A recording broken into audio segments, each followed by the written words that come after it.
Sangli police दलाला अत्याधुनिक forensic van व 2 24 सीटर बसेस प्राप्त।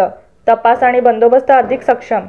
गुन्ह्यांचे स्वरूप दिवसेंदिवस बदलत असून त्यानुसार पोलीस तपासामध्ये वैज्ञानिक दृष्टिकोन आवश्यक बनला आहे।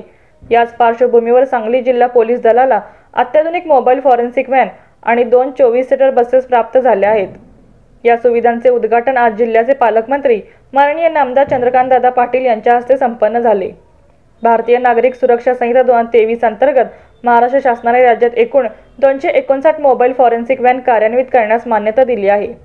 याच उपक्रमांतर्गत सांगली जिल्ह्यात व्ही व्हॅन 26 ऑगस्ट 2025 पासून कार्यान्वित झाली आहे।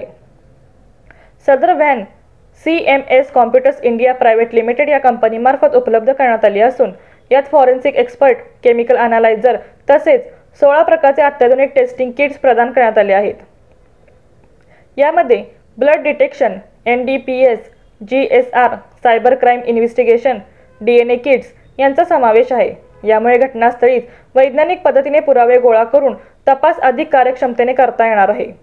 तसेच जिल्हा पोलीस दलाला प्राप्त झालेल्या 2 24 सीटर बसेसमुळे बंदोबस्तासाठी मोठ्या प्रमाणावर पोलीस कर्मचाऱ्यांना जिल्ह्यातील विविध ठिकाणी त्वरित हलवता येणार आहे।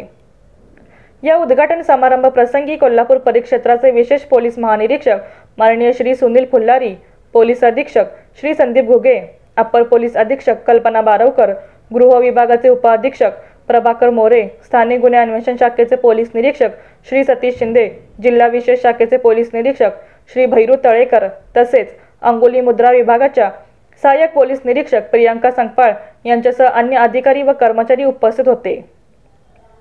सांगली जिल्हा पोलीस दलासाठी ही सुविधा गुन्हेगारी विरोधी लढ्यातील एक महत्त्वपूर्ण पाऊल ठरणार आहे, असे मत यावेळी मान्यवरांनी व्यक्त केले।